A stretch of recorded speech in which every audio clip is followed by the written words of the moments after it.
अपनी एक्सरसाइज चल रही है 3.2 त्रिकोणमितीय फलन।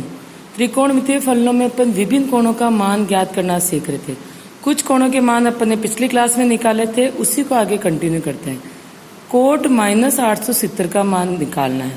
सबसे पहले इस माइनस का कि कोट माइनस थीटा क्या होता है।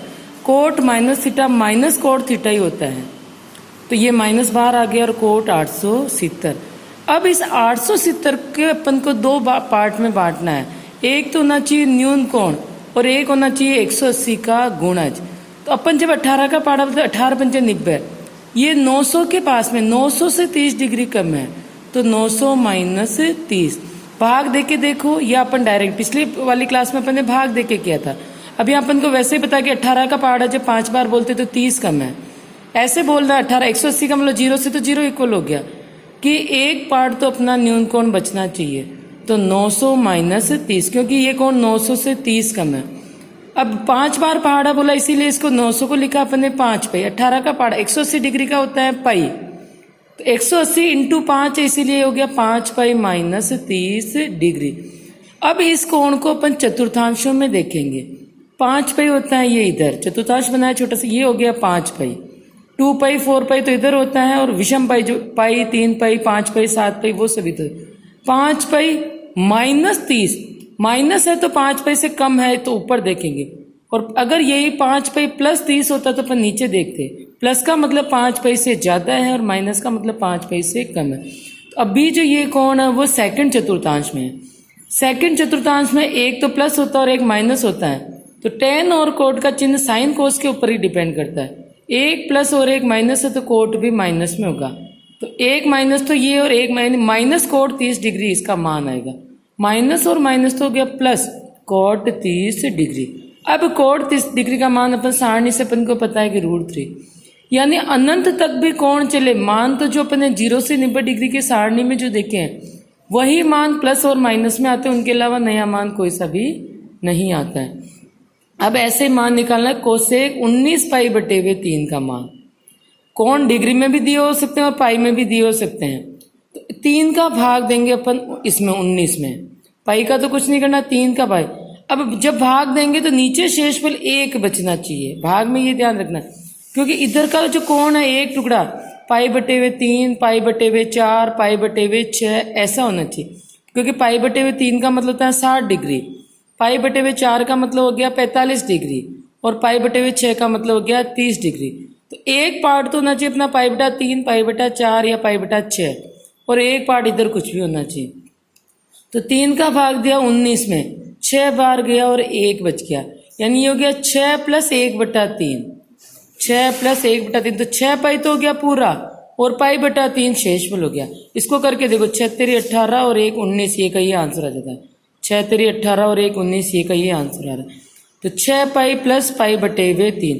अब इस कोण को अपन देखेंगे कि ये कौन से चतुर्थांश में है। 6 पाई होता है यहाँ पर, और यहाँ से प्लस आ रहा था यानी ऊपर, यानी पहले चतुर्थांश का ही कोण है। पहले चतुर्थांश में कोण जो होते हैं वो अपने मूल मानों के बराबर ही होते हैं। तो 6 पाई तो हो गया बराबर, ये कोसेक पाई बटे 3 ही है। कोसेक पाई बटा 3 का मतलब कोसेक 60 डिग्री, पाई का मतलब 180 बटे 3, तो कोसेक 60 डिग्री, और कोसेक 60 का मान होता है 2 बटे √3, क्योंकि साइन 60 होता है √3 बटा 2, तो कोसेक 60 हो गया 2 बटे √3। सेक -15 पाई बटे 4। पहले तो इस माइनस को सोल्व करेंगे। Sec minus theta, cos minus theta cos theta के बराबर होता है, क्योंकि कोस में कोई फर्क नहीं पड़ता माइनस हो या प्लस हो। तो sec minus theta sec theta के बराबर ही होगा, इसीलिए इसके बराबर। अब इस 15 पाई बटे 4, 4 का भाग 15 में देंगे, तो 4 का भाग यदि 3 बार देते हैं तो 4 तेरी 12, 3 शेषफल बचता है। और 4 का भाग अगर 5 बार देते हैं, 4 का भाग अगर 3 बार दिया तो 4 तेरी 12 और 3 शेष बचा, और 4 का भाग 4 बार दिया तो अपन को 1 कम पड़ रहा है, 4 चौक 16 में 1 कम पड़ रहा है। अपना शेषफल कम वाला होना चाहिए, तो 4 पाई माइनस पाई बटे 4 लिखेंगे। 4 चौक 16 माइनस 1 कम 15, यानी अपना शेषफल 1 बचना चाहिए, या तो 1 शेषफल बचे या 1 की कमी हो। तो आगे कि 3 बार भाग दे तो यहाँ 3 पाई बटे 4 हो रहा है, और अपने वैल्यू जो है वो पाई बटा 4, पाई बटा 6 और पाई बटे 3 की है, इसीलिए एक बार ज़्यादा भाग दे के एक कम कर दिया, 4 चौक 16 माइनस 1 तो 15 का 15 ही हो गया। अब ये कोण चतुर्थांशों में देखेंगे, पहला काम तो क्या अपने दो टुकड़ों में करना। 4 पाई जो है वो ये 4 पाई की लाइन रही अपनी, ये 4 पाई 2 पाई की, 4 पाई से ये कोण कम है, कम का मतलब ये इधर है, अगर ज़्यादा होता प्लस होता तो ऊपर चला जाता, माइनस है तो कोण यहाँ चौथे चतुर्थांश में, चौथे चतुर्थांश में कोस थीटा को देखेंगे। कोस थीटा की लाइन आधार वाली लाइन होती है, तो चौथे चतुर्थांश में आधार कोस थीटा क्या है, पॉजिटिव है, तो सेक थीटा भी पॉजिटिव रहेगा, इसलिए पॉजिटिव में सेक पाई बाई 4, सेक 45 डिग्री तो √2, क्योंकि कोस 45 होता है 1/√2, तो सेक 45 हो गया √2। साइन -11 पाई बटे हुए 3, पहले तो इस माइनस को सोल्व करेंगे, sine minus theta minus sine theta के इक्वल होता है, इसीलिए माइनस आ गया है बाहर। अब 11 पाई बटे हुए 3 में 3 का भाग देंगे 11, 3 तिया 9, 3 बार भाग जाते हैं तो 2 बचता है, और 4 बार यदि भाग दें 3 चौक 12 तो 1 कम पड़ता है, तो अपन 4 बार भाग दे के जो 1 कम है उसको माइनस कर दिया, 4 तेरी 12 में से 1 गया तो 11 पाई बटे हुए 3 ही आ रहा है, यानी ये जो शेषफल है वह ऊपर 2 3 नहीं बचना चाहिए। अब इस कोण को चतुर्थांशों में देखेंगे, 4 पाई की लाइन हो गई ये, इससे माइनस है यानी ये कम है, 4 पाई से कम है, तो ये इस चतुर्थांश में, इस चतुर्थांश में साइन थीटा को देखना, साइन थीटा ये लंब को कहते हैं साइन थीटा, इस चतुर्थांश में साइन थीटा क्या है, नेगेटिव, क्योंकि माइनस की तरफ आ रहा है, इसीलिए माइनस साइन पाई बाई 3 हो गया। यानी ये पाई 2 पाई 4 पाई से कोई फर्क नहीं पड़ता, इनसे तो केवल अपन को ये देखना कि कौन से चतुर्थांश में है जिससे प्लस लगेगा या माइनस लगेगा, माइनस और माइनस तो हो गया प्लस, साइन पाई बटा 3 180 बटे हुए 3 तो 60 डिग्री, और साइन 60 का मान होता है √3 बटे हुए 2।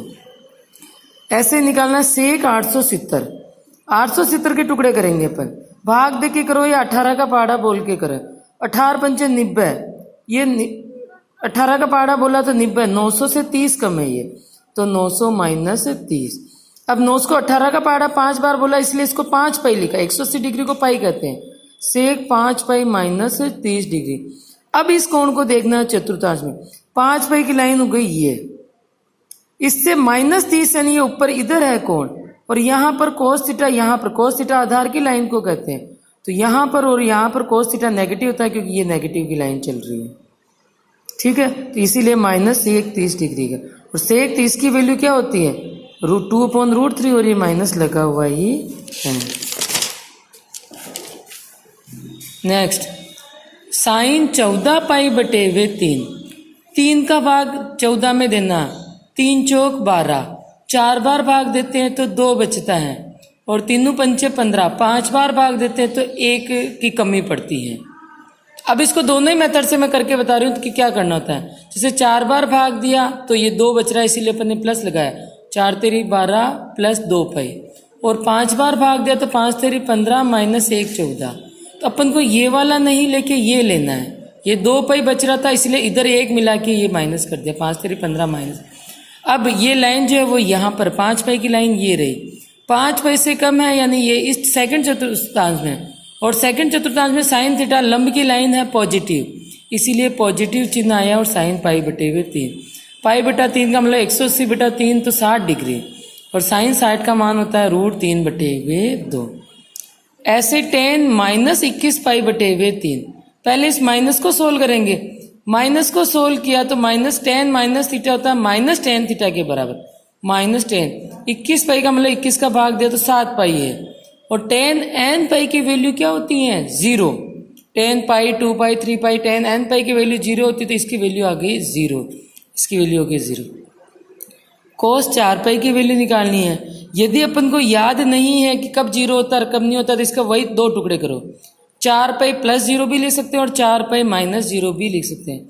4 पाई प्लस 0 लिखा तो प्लस, ये पहले चतुर्थांश में पहुंच गया, पहले चतुर्थांश में कोस सभी पॉजिटिव ही होते हैं, तो कोस 0 जिसकी वैल्यू हो गई 1, यानी कोस 4 पाई की वैल्यू हो गई 1। ऐसे tan 5 पाई बटे हुए 2, इसके टुकड़े करेंगे तो इसको दो बार गया तो बच 2 दूनी 4, तो 2 बार तो भाग दिया, फिर 1 शेषफल बच गया, 2 बार भाग दिया और 1 शेषफल बच गया, 1/2 वो अलग है और 2 पाई ये अलग है। ये वापस पहले दो पाई प्लस पाई बटे हुए 2 यानी पहले चतुर्थांश में ही है। पहले चतुर्थांश में सारे कोण पॉजिटिव होते हैं, तो tan पाई बटे हुए 2 tan 90 डिग्री जिसका मान अपरिभाषित होता है। कोट 3 पाई, तो कोट 3 पाई प्लस 0 लिखे या माइनस 0 लिखे। अब 3 पाई प्लस 0 कहाँ पर होता है, ये यहाँ पर होगा। इस चतुर्थांश में कोट थीटा क्या होता है, क्योंकि साइन और कोस दोनों ही नेगेटिव होते हैं तो कोट पॉजिटिव होगा, तो इसीलिए पॉजिटिव कोट 0, और कोट 0 की वैल्यू होती है इन्फिनिटी या अपरिभाषित। कॉस माइनस पाई, पहले तो कॉस माइनस थीटा क्या होता है, कॉस थीटा ही होता है, तो ये हो गया कॉस पाई। अब अपन को याद नहीं है कि पाई की वैल्यू क्या होगी, तो इसके 2 टुकड़े, पाई का मतलब है 180 डिग्री, तो इसको पाई प्लस 0 लिखो या पाई माइनस 0 ही लिख दो। ये 180 पूरा ही है, पाई प्लस 0 लिख दिया अपन। ये कौन से चतुर्थांश में, पाई से, यानी इसको अपन थर्ड चतुर्थांश के अकॉर्डिंग देख रहे हैं, प्लस लगा इसलिए। तो थर्ड चतुर्थांश में कॉस थीटा नेगेटिव होता है, इसलिए minus cos 0 equal to minus का 1। tan 1755 degree. अब इतना बड़ा कोण है तो इसमें 180 का भाग देंगे, 180 का भाग दिया 9 बार, तो 135 अपना शेषफल बच गया। वैसे तो अपन देख रहे हैं कि शेषफल अपना 0 से 90 डिग्री बचना चाहिए, तो 9 बार भाग दिया तो 135 बच रहा है, यानी 10 बार के भाग में अपने 45 की कमी है।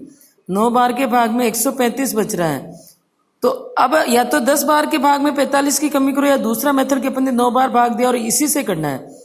tan 9 पाई प्लस 135, अपन को याद नहीं आता कि क्या जोड़े क्या घटाए, तो शेषफल को एज इट इज ही रहने दो। 9 पाई की लाइन हो गई ये। अब इससे प्लस, यानी ये तीसरे चतुर्थांश का है, तीसरे चतुर्थांश में साइन भी नेगेटिव कोस भी नेगेटिव, तो tan क्या होता है पॉजिटिव, तो पॉजिटिव tan 135। अभी भी अपना ये न्यून कोण नहीं है, तो 135 के वापस टुकड़े करेंगे, 180 माइनस 45, 135 180 से नहीं 45 कम है, 180 माइनस 45 का मतलब ये 180 की लाइन 45, तो ये ऊपर सेकंड चतुर्थांश में जाएगा। सेकंड चतुर्थांश में एक पॉजिटिव, एक प्लस और एक माइनस होता है, इसीलिए tan थीटा माइनस में हो, तो माइनस tan 45 यानी माइनस का 1। अब कुछ सेकंड टाइप के क्वेश्चंस अपन करते हैं। एक त्रिकोणमितीय फलन तो दिया हुआ है और बाकी के 5 त्रिकोणमितीय फलन अपन को निकालने हैं। जैसे cos x दिया हुआ -3/5 और x तीसरे चतुर्थांश में हो तो 5 त्रिकोणमितीय फलनों के मान क्या, इसका फर्क पड़ेगा तीसरे चतुर्थांश में, तो ये ध्यान रखना है। पहला तो उसका उल्टा व्युत्क्रम आ जाए, cos x -3/5 है तो sec x हो गया -5/3। अब अपन को वर्ग सर्वसमीका काम में लेने आगे करनी। cos x दिया है तो cos स्क्वायर वाली वर्ग सर्वसमीका काम में लेंगे। cos स्क्वायर वाली क्या होती है, sine square plus cos square बराबर होता है 1, तो साइन स्क्वायर बराबर हो गया 1 माइनस cos स्क्वायर। जो वैल्यू दी हुई है उसी की वर्ग सर्वसमीका काम में लेंगे, ठीक है। अब cos स्क्वायर की वैल्यू यहां से रखी -3/5 का स्क्वायर, 9 बटे माइनस का स्क्वायर तो प्लस ही हो गया, 9/25, तो लघुत्तम लेके सोल्व किया तो 25 माइनस 9 16/25, साइन स्क्वायर हो गया 16/25, साइन एक्स हो गया प्लस माइनस 4/5। अब ध्यान देने योग्य यहाँ कि यहाँ पर प्लस वाला दोनों आंसर एक साथ नहीं हो सकते, +4/5 अपना आंसर है या -4/5 अपना आंसर है। तो चतुर्थांश को देखना है, तीसरा चतुर्थांश है, तीसरे चतुर्थांश में साइन थीटा क्या होता है, साइन थीटा लंब की लाइन होती है, तो तीसरे चतुर्थांश में साइन थीटा नेगेटिव होता है, इसीलिए साइन एक्स बराबर -4/5। जो भी आंसर लिखो उसको ऐसे ब्लॉक में लिख के हाईलाइट करने की हमेशा आदत में रखनी। इस कैलकुलेशन पर कभी भी कॉपी चेक करने वाले की नजर नहीं जाती है, मतलब बहुत फास्टली चेक करते तो अपन को आंसर को हाईलाइट करने की आदत रखनी चाहिए। साइन का उल्टा होता है कोसेक एक्स, तो कोसेक एक्स हो गया -5/4। 4 वैल्यू तो हो गई है। अब अपन को वैल्यू निकालनी है tan की। tan थीटा क्या होता है, साइन है और कोस है, तो tan x होगा sin x बटेवे cos x। Sine x -4/5 बटेवे -3/5, 4/3। और तीसरे में 2 नेगेटिव होते तो tan x हमेशा पॉजिटिव ही होगा, ये ध्यान रखना। और tan का उल्टा हो गया cot x। ये 5वें त्रिकोणमितीय फलन निकाल लिए अपन। ऐसे एक और क्वेश्चन सोल्व करते हैं कि cot x दिया हुआ है -5/12 और x चतुर्थ चतुर्थांश में है, तो पांचों फलनों के मान ज्ञात कीजिए। cot x दिया है तो पहले cot का उल्टा होता है tan, cot नेगेटिव है तो tan भी नेगेटिव होगा, -12/5। अब अपन को वर्ग सर्वसमीका लगानी है, या तो कोट की लगाएंगे या टेन की लगाएंगे। तो टेन वाले होते हैं 1 + tan स्क्वायर बराबर होता है सेक स्क्वायर। टेन स्क्वायर की वैल्यू रखो यहाँ पर, टेन स्क्वायर 12 - 5 का स्क्वायर, तो सेक स्क्वायर हो गया 12 का स्क्वायर 144/25। लघुत्तम लिया 25, लघुत्तम है तो 25 + 144 169/25, यानी सेक एक्स आ गया 13/5 ± 13/5। अब अपन को देखना है कि प्लस का 13/5 लेना है या माइनस का 13/5 लेना है। देखो चौथा चतुर्थांश अपन को दिया हुआ है, चौथे चतुर्थांश में cos थीटा जो होता है पॉजिटिव, क्योंकि cos थीटा x पर करते हैं, तो पहले और चौथे में x धनात्मक ही होता है। cos धनात्मक यानी sec x भी क्या होगा, धनात्मक, इसीलिए पॉजिटिव वाले लिए 13/5। अब sec x आ गया तो sec का उल्टा हो गया cos x 5/13, ये हो गया cos x हो गया 5/13। अब cos से अपन साइन स्क्वायर की सर एक दूसरे से सारे कोण जुड़े हुए हैं, cos आ गया तो फिर साइन स्क्वायर की सर्वसमीका लगाए, साइन स्क्वायर बराबर होता है 1 - cos स्क्वायर, ये सर्वसमीका लगाई तो ये 144/169 यानी 12/13 आया प्लस माइनस। अब फिर देखना है चौथे चतुर्थांश में साइन थीटा लंब पर होता है, और लंब चौथे में क्योंकि नीचे है y(x) नीचे नेगेटिव आ रहा है, इसीलिए नेगेटिव वाली वैल्यू लेंगे अपन, साइन x बराबर -12/13। साइन का व्युत्क्रम होता है कोसेक x, तो कोसेक x की वैल्यू हो गई ये -12/13, तो ये -13/12। अब जो अपन ने अब तक जो क्वेश्चन किए उसमें कुछ क्वेश्चन अपन एक्सरसाइज के करेंगे। जैसे cos x दिया है -1/2 और x दिया हुआ थर्ड चतुर्थांश में, तो अपन को पांचों ही फलनों के मान निकालने। cos का व्युत्क्रम होता है sec x जो हो गया -2/1 -2। अब या तो cos स्क्वायर वाले सर्वसमीका लगाएंगे या sec स्क्वायर वाले सर्वसमीका, दोनों में से कोई सी भी लगा सकते हैं। अपन ने cos स्क्वायर वाली लगाई जिससे साइन स्क्वायर की वैल्यू है, साइन स्क्वायर बराबर 1 - cos स्क्वायर होता है, cos की वैल्यू लगा के सोल्व किया तो 3/4, यानी साइन x हो गया ± वर्गमूल 3/2। अब प्लस लेना या माइनस लेना, तो थर्ड चतुर्थांश में साइन भी नेगेटिव होता है cos भी नेगेटिव होता है, तो ये नेगेटिव वाला लिया अपन ने, ये इसको हाईलाइट कर दिया अपन ने नेगेटिव। अब साइन का व्युत्क्रम होता है कोसेक x, तो कोसेक x ये -2/√3, साइन हो गया cos 2 तो हो गया। अब टेन निकालना है, तो टेन सर्वसमीका की जरूरत ही नहीं, साइन और cos से तो डायरेक्ट भी निकाल सकते हैं। tan x बराबर sin/cos ये √3 हो गया। थर्ड चतुर्थांश में टेन वैसे भी पॉजिटिव होता है, टेन का उल्टा कॉट ये हो गया पॉजिटिव, ये हो गया। ऐसे ही ये आपको x दूसरे चतुर्थांश में, तो ये आपको करना है। साइन x से तो पहले साइन स्क्वायर के सर्वसमीका लगाएंगे जो cos स्क्वायर आ जाएगा, साइन का उल्टा भी आ जाएगा cos का भी उल्टा हो जाएगा, और फिर tan बराबर sin/cos की सर्वसमीका लगेंगे। ये cot x का एक वापस मैं करवा रही हूँ, cot x दिया हुआ है थर्ड चतुर्थांश में, cot का प्रतिलोम होता है tan x जो हो गया 4/3। अब tan स्क्वायर की सर्वसमीका लगाएंगे तो 1 + tan स्क्वायर बराबर हो गया sec स्क्वायर। tan स्क्वायर की वैल्यू रख के sec स्क्वायर की जो वैल्यू है एलसीएम लेके सोल्व किया, 9 16/9, 9 का लघुत्तम लिया तो 9 + 16 25/9, तो 5/3। अब माइनस वाला लेना है या प्लस वाला लेना है, क्योंकि थर्ड चतुर्थांश में है और अपन वैल्यू निकाल रहे हैं सेक की, तो थर्ड चतुर्थांश में ये सेक और कोस और साइन दोनों ही नेगेटिव होता है, तो सेक भी नेगेटिव होगा, इसीलिए ये नेगेटिव वैल्यू लिखी है अपन ने। अब सेक का प्रतिलोम होता है cos x, सेक नेगेटिव है तो cos भी हो गया नेगेटिव -3/5। अब 4 तो हो गए हैं, साइन की वैल्यू अभी भी बाकी है अपने पास, tan cot हो गया, तो साइन स्क्वायर cos से जुड़ा हुआ है, तो वापस cos स्क्वायर वाली ये साइन स्क्वायर cos स्क्वायर वाली सर्वसमीका लगाइए। साइन स्क्वायर बराबर होता है 1 - cos स्क्वायर x, 1 - 9/25, 25 में से 9 गया तो 16/25, यानी प्लस का 4/5 लेना है या माइनस का 4/5 लेना है, क्योंकि थर्ड चतुर्थांश में साइन नेगेटिव होता है, वो चतुर्थांशों से देखा, इसीलिए नेगेटिव वाला आंसर लिया है। अब ऐसे ही अपन साइन का प्रतिलोम होता है ये कोसेक x, तो कोसेक x हो गया -5/x, क्योंकि साइन x का प्रतिलोम होता है। आज एक्सरसाइज 3.2 कंप्लीट हो गई है। इस एक्सरसाइज के सारे जो क्वेश्चन बुक के जो क्वेश्चन, अब कुछ क्वेश्चन प्रैक्टिस अपनी खूब सारी हो गई है। चतुर्थांशों में चिन्हों का ध्यान रखते हुए बुक्स के सारे क्वेश्चन की आपको प्रैक्टिस करनी है।